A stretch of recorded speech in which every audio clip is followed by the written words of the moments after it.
26 नवंबर 2005 रात के 2 बजे गुजरात की सुनसान सड़क पर एक एनकाउंटर होता है। सोहराबुद्दीन शेख नाम का एक गैंगस्टर मारा जाता है। गुजरात पुलिस ने दावा किया कि ये शख्स खूंखार संगठन लश्कर ए तैयबा का आतंकी था, जो पाकिस्तान की खुफिया एजेंसी ISI के साथ मिलकर गुजरात के मुख्यमंत्री नरेंद्र मोदी की हत्या करने आया था। लेकिन आगे चलकर इस एनकाउंटर केस में कुछ ऐसे पत्ते खुलते हैं जो अमित भाई शाह को सलाखों के पीछे पहुंचा देता है। उस वक्त की CBI रिपोर्ट के मुताबिक सोहराबुद्दीन कोई आतंकवादी नहीं बल्कि एक लोकल गैंगस्टर था और उसके एनकाउंटर के पीछे अमित शाह का हाथ था। इसलिए 25 जुलाई 2010 के दिन अमित शाह को गिरफ्तार कर लिया गया और कई सालों तक उन्हें अपने ही क्षेत्र गुजरात से तड़ीपार रखा गया। वो दिल्ली में हाउस अरेस्ट में थे, लेकिन उनका दिमाग नहीं, अपनी सूझबूझ से अमित शाह ने अगले 4 सालों तक ऐसी तैयारी की जिससे 2014 में केंद्र में भाजपा की ही सरकार खड़ी हो गई और प्रधानमंत्री बने उनके सच्चे दोस्त नरेंद्र मोदी।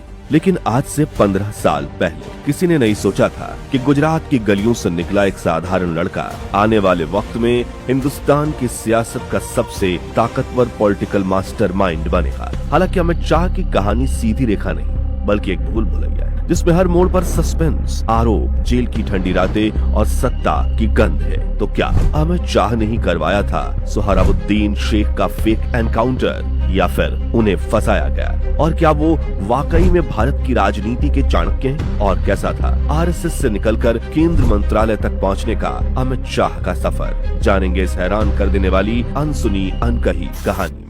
वीडियो की शुरुआत करते हैं सोहराबुद्दीन शेख के एनकाउंटर केस से। तो साल 2001 में नरेंद्र भाई मोदी जैसे ही गुजरात के मुख्यमंत्री बने तो अमित शाह उनके सबसे भरोसेमंद सिपाही बन गए, पहले MLA और फिर राज्य के गृह मंत्री। लेकिन इसी दशक में गुजरात में एक के बाद एक एनकाउंटर होने लगे। अखबारों के हेडलाइन उभरती, एनकाउंटर स्पेशलिस्ट अमित शाह। कुल 30 एनकाउंटर, लेकिन 4 ऐसे जिनकी खबर पूरे देश में फैल गई।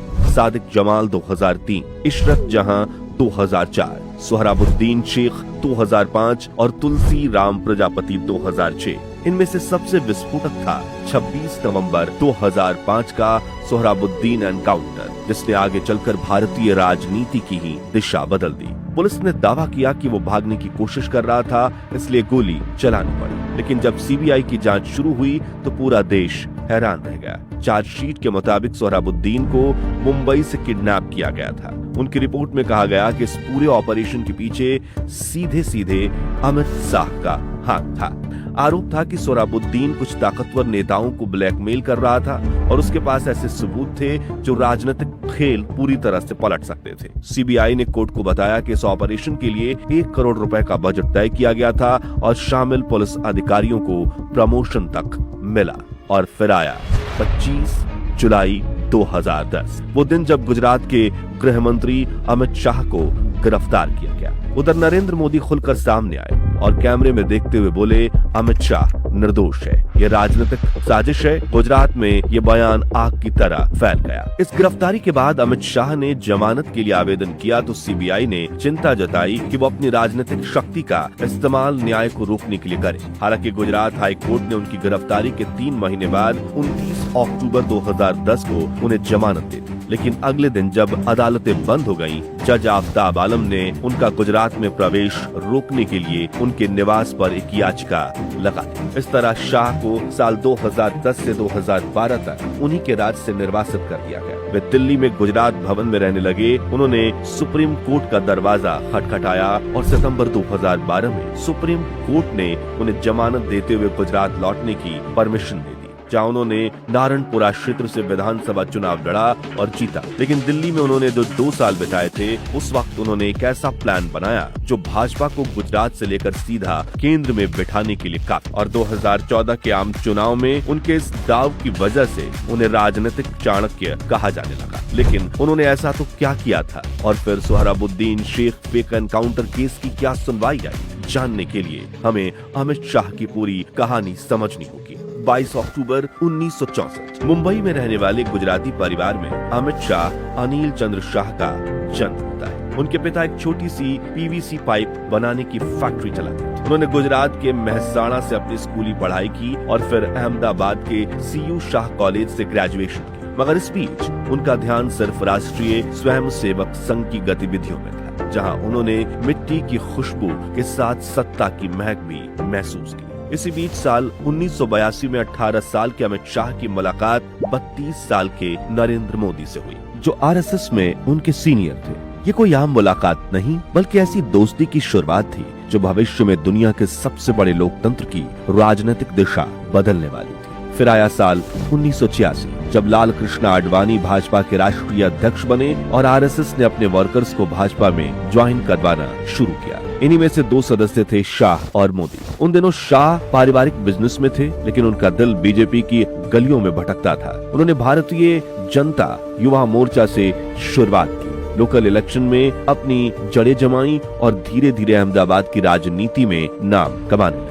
अमित भाजपा की हर छोटी से छोटी मीटिंग में मौजूद रहते, हर पोस्टर के पीछे उनका दिमाग होता। लेकिन उन्हें सबसे बड़ा मौका मिला साल 1991 में, जब उन्होंने गांधीनगर से चुनाव लड़ रहे लाल कृष्ण आडवाणी के कैंपेन की जिम्मेदारी संभाली। जिसके बाद साल 1995 में जब भाजपा ने गुजरात में सरकार बनाई और केशुभाई पटेल मुख्यमंत्री बने, उसमें भी मोदी और शाह ने अहम भूमिका निभाई थी। दरअसल 1995 से पहले राज्य पर कांग्रेस का पूरा दबदबा था, लेकिन मोदी और शाह महीनों तक गांव-गांव घूमकर पूरे कांग्रेस का किला हिलाने की नींव डाल चुके थे। उनकी रणनीति वही थी जो आज भी दिखती है, किसी भी पार्टी के दूसरे सबसे ताकतवर लोकल चेहरे को तोड़कर अपने पाले में लाना। गुजरात के गांव-गांव में जिस शख्स को अपनी पार्टी और पंचायत में सालों से जगह नहीं मिल रही थी, उनको लेकर बीजेपी जमीनी स्तर पर तेजी से मजबूत होती चली गई। नतीजन 1995 के गुजरात विधानसभा चुनाव में भाजपा ने 182 में से 121 सीटें अपने नाम की और भारी बहुमत से सरकार बनाई। और एक वो दिन था और एक आज का दिन है। पिछले 30 सालों में कोई भी पार्टी भाजपा को गुजरात की गद्दी से नहीं हटा पाई है। इसी बीच साल 1999 में Amit Shah Ahmedabad district cooperative bank के प्रेसिडेंट चुने गए। ये देश का सबसे बड़ा कोऑपरेटिव बैंक माना जाता है और उन्होंने भारी घाटे में डूबे इस बैंक को सिर्फ 1 साल में प्रॉफिटेबल बना दिया। 1995 से 2001 तक मोदी दिल्ली और संगठन की राजनीति में व्यस्त रहे, लेकिन गुजरात में शाह पूरी तरह ग्राउंड पकड़कर बैठे रहे। वो अकेले ही मोदी के लिए गुजरात में सकारात्मक माहौल तैयार करते रहे, जिसके चलते साल 2001 में नरेंद्र मोदी पहली बार गुजरात के मुख्यमंत्री बने। 2002 में मोदी जब धमाकेदार जीत के साथ फिर मुख्यमंत्री बने, तो शाह गुजरात कैबिनेट के सबसे कम उम्र के मंत्री बने, जिनके जी में 12 शक्तिशाली मंत्रालय थे। गृह, जेल, कानून, परिवहन, कृषि, मानव आदि कैबिनेट वही चला रहे हो, जिसके बाद उन्होंने कभी पीछे मुड़कर नहीं देखा। 2002 से 2010 तक उन्होंने गुजरात की राजनीति में अपनी पकड़ बना ली, लेकिन फिर 2010 में जब उन्हें पहले सोहराबुद्दीन शेख केस में गिरफ्तार किया गया और फिर तड़ी पार कर दिया गया, तो दिल्ली में रहते हुए वो चुपचाप दिल्ली की ही एक सरकारी गेस्ट हाउस की छोटी सी रूम में बैठकर घंटों मैप, वोटिंग पैटर्न और सोशल डेमोग्राफी डेटा पर नजर डालते। बाहर से ये एक शांत बेरंग जिंदगी लगती थी, लेकिन अंदर एक नया खेल जन्म ले रहा था। शाह ने गुजरात मॉडल को नेशनल लेवल तक ले जाने की तैयारी शुरू कर दी। वो हर राज्य, हर सीट की माइक्रो स्टडी करते, कास्ट इक्वेशन से लेकर लोकल लीडर्स के इन्फ्लुएंस तक सब कुछ नंबर और पैटर्न में बदलते।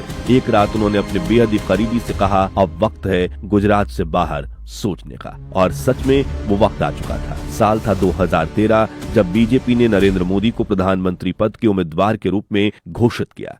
श्री नरेंद्र मोदी को आगामी लोकसभा चुनाव के लिए प्राइम मिनिस्ट्रियल कैंडिडेट के रूप में प्रोजेक्ट किया जाए। पूरी पार्टी की निगाह इस पर टिक गई कि इतने बड़े चुनाव का महासंचालन कौन करेगा। जवाब था अमित शाह, और वो पार्टी के महासचिव बन गए। 2014 का लोकसभा चुनाव कोई आम चुनाव नहीं था, वो एक राजनीतिक युद्ध था। शाह ने भारत को 543 सीटों वाला देश नहीं, बल्कि 543 अलग अलग चेस बोर्ड की तरह देखा। हर बोर्ड पर अलग चाल, अलग रणनीति, booth level management, OBC cluster focus, candidate selection, media management, micro targeting, हर चीज को उन्होंने एक मशीन की तरह व्यवस्थित किया। और सबसे बड़ा जुआ खेला उत्तर प्रदेश। शाह ने यूपी को 30 में से 73 सीट दिलाकर भारतीय राजनीति का पूरा पावर मैप बदल दिया। वहीं से उनके किंग मेकर बनने की शुरुआत हुई। इस चुनाव में भाजपा ने 282 सीटों पर जीत हासिल कर केंद्र में अपनी सरकार बनाई और नरेंद्र मोदी ने देश के 15वें प्रधानमंत्री के तौर पर शपथ ली। और महज 49 साल की उम्र में अमित शाह बन गए भाजपा के राष्ट्रीय अध्यक्ष, जिसके बाद उन्होंने पार्टी में ज्यादा उम्र के नेताओं को धीरे धीरे रिटायरमेंट देना शुरू किया और आरएसएस के युवा सदस्यों को पार्टी में जोड़ना शुरू किया। इसी साल कोर्ट ने सोहराबुद्दीन केस में सबूतों की कमी के चलते अमित शाह को बाइज्जत बरी कर दिया, यानी क्लीन चिट दे दी। यानी अब अमित शाह राजनीति के बैकफुट से निकलकर फ्रंट फुट पर खेलने के लिए पूरी तरह से तैयार थे। फिर आया साल 2017, जब अमित शाह को उत्तर प्रदेश विधानसभा चुनाव की कमान सौंपी गई और नतीजा तो शायद हर कोई पहले से ही जानता था। उस चुनाव में भाजपा ने 403 में से 312 सीटें हासिल की और उत्तर प्रदेश में अपनी नई सरकार बनाई। अमित शाह के नेतृत्व में भाजपा एक किला धीरे धीरे जीतती चली गई। इसके बाद आया साल 2019, जब लोकसभा चुनाव में अमित शाह ने अब की बार 300 पार का नारा दिया। तब ज्यादातर लोगों ने इसे चुनावी जुमला ही समझा, लेकिन पॉलिटिकल मास्टरमाइंड कहे जाने वाले अमित शाह ने इस चुनाव में ऐसी रणनीति तैयार की जिससे भाजपा ने 303 सीटें जीतकर इतिहास रच दिया और इस तरह अमित शाह का अब की बार 300 पार का नारा साकार हुआ और भाजपा हाईकमांड ने अमित शाह को जीत का एक और तोहफा देने का निर्णय किया, जो था भारत के गृह मंत्री की कुर्सी। 30 मई 2019 ये वो दिन था जब अमित शाह ने गृह मंत्री के रूप में शपथ ली। इसके बाद अमित शाह ने भारत की राजनीति में सब कुछ बदल कर रख दिया। 5 अगस्त 2019 उन्होंने ऐसा निर्णय लिया जो पिछले 70 साल से रुका हुआ था। उन्होंने जम्मू कश्मीर से धारा 370 हटा दी और तो और जम्मू में ना कोई हिंसा होने दी, न ही अंतर्राष्ट्रीय ताकतों को भारत में दखल देने दिया। इसलिए अमित शाह को भारतीय राजनीति का सबसे ताकतवर नेता माना जाता है। तो दोस्तों, क्या आप अमित शाह को भारतीय राजनीति का चाणक्य मानते हैं? और क्या अमित शाह देश के सबसे ताकतवर और बुद्धिमान गृह मंत्री हैं? इस बारे में अपनी राय हमें कमेंट्स में बताइए और ये वीडियो अच्छा लगा हो तो इसे लाइक शेयर करके